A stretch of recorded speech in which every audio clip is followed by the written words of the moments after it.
New era has been begun. जी हाँ, शुभमन गिल को इंडिया का नया कप्तान घोषित कर दिया गया है। टेस्ट मैचेस में बुमराह को नहीं किया गया। साथ ही साथ सिलेक्टर्स का ऋषभ पंत पे भरोसा बरकरार है। उनको वाइस कैप्टनसी मिली है। As a wicket keeper select हुए, तो primary wicket keeper I think वही रहेंगे। पर मेरा एक क्वेश्चन है, शुभमन गिल को कप्तानी इसलिए क्या मिली है क्योंकि वो किसी की छत्र छाया में है। मैं कोई क्रेडिट नहीं ले रहा हूँ, शुभमन गिल ने अच्छी कप्तानी की है, जीटी की टीम भी अच्छी है, लेकिन बुमराह को आपने क्यों नहीं दिया? क्योंकि फिटनेस इशू है। क्या वाइस कैप्टन का सिर्फ रोल ये रह गया है कि मेन कैप्टन 5 के 5 टेस्ट मैच खेलेगा? अगर वाइस कैप्टन को सिर्फ फॉर्मली आप अनाउंस करते हैं, क्यों मैं बात कर रहा हूँ? अगर बुमराह का परफॉर्मेंस फॉरेन कंट्रीज़ में, सेना कंट्रीज़ में आउटस्टैंडिंग है, उसके कंपेयर में अगर शुभमन गिल देखें तो एक बिग क्वेश्चन मार्क। जिस प्लेयर के खुद की टीम में जगह बनने में क्वेश्चन आ जाते हो, आप उसको कप्तान बना देते। बट एज ए सेट पिछले वीडियोस में कि अब आप शुभमन गिल को बनाइए या बुमराह को बनाइए, मुझे फर्क नहीं पड़ता, क्योंकि एक नया एरा शुरू होता है तो कभी कभी आप आउट ऑफ द ब्लू जाकर डिसीजन लेते हैं और उस डिसीजन के कई बार आपको अच्छे रिजल्ट्स मिलते हैं, नहीं मिलते हैं। वो फ्यूचर के गर्भ में है, फ्यूचर जानता है कि इसका क्या आंसर होगा क्या नहीं होगा। लेकिन हाँ, बुमराह को कप्तानी नहीं मिली, उनकी फिटनेस ही मुझे लगता प्राइमरी कंसर्न है। रेस्ट मुझे नहीं लगता कोई और वजह होनी चाहिए।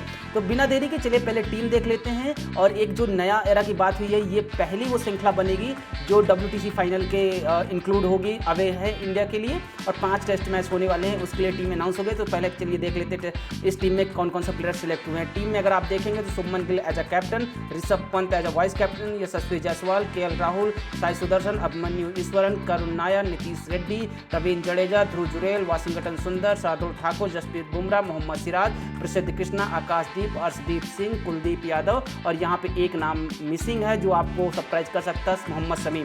क्या मोहम्मद शमी का भी टाइम जा चुका है? क्योंकि पिछले कुछ सालों में जो उनका परफॉर्मेंस था वो टिप था, टेस्ट में आउटस्टैंडिंग है। If you remember the quote from the Virat Kohli, I would quote it here, for 60 overs they should feel like hell out of there. जी हाँ, ये वो कोट था विराट कोहली का, और इस कोट को सार्थक करने में, इस कोट को मीनिंगफुल करने में वहाँ पे बैटिंग में भी मोहम्मद शमी का कंट्रीब्यूशन था और बॉलिंग में भी कंट्रीब्यूशन था।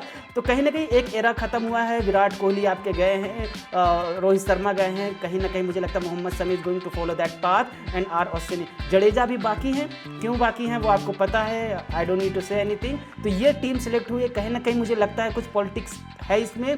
क्या सच में इस वजह से शुभमन गिल को दिया गया फिटनेस? आप क्वेश्चन का आंसर दीजिए। अब चलिए बात करते हैं कि इस टीम से अगर आप प्रोबेबली प्लेइंग 11 बनाते हैं इंग्लैंड के लिए, कौन सी टीम बेहतर होगी?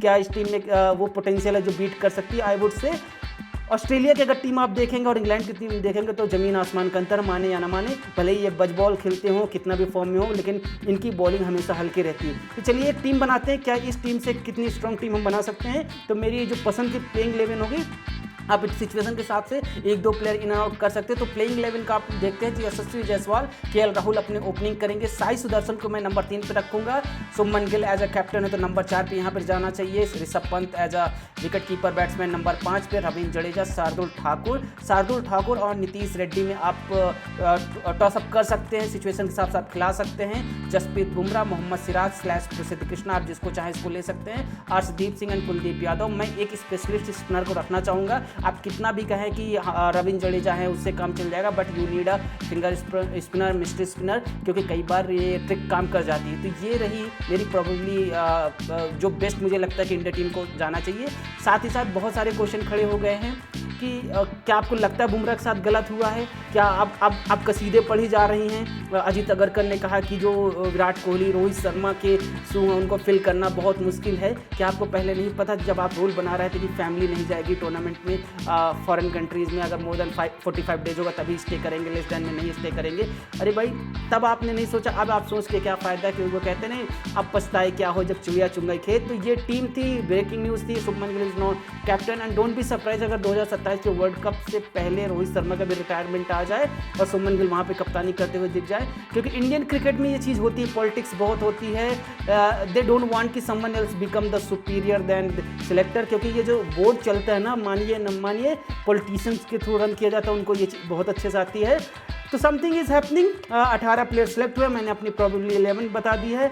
आपको क्या लगता है ये जस्टिफाई करती है? क्या इसमें कोई प्लेयर है जो मिसिंग है जिसके लिए आप जस्टिफाई कर सकते हैं? हैशटैग चला सकते हैं, आप कमेंट बॉक्स में बताइए।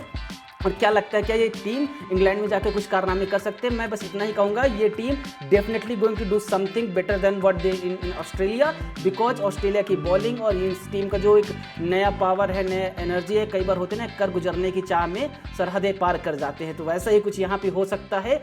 सीरीज भले ही ना जीते, लेकिन एक अच्छा टूर्नामेंट, अच्छा सीरीज देखने को मिल सकता है इंडिया की तरफ से। और इंग्लैंड की टीम आएगी, शेड्यूल आएगा, तब उस पर और बात करेंगे। कैसा लगा ये वीडियो आप बताइए, एक ब्रेकिंग न्यूज़ था। और मिलते हैं नेक्स्ट वीडियो में, टेक केयर, बाय बाय।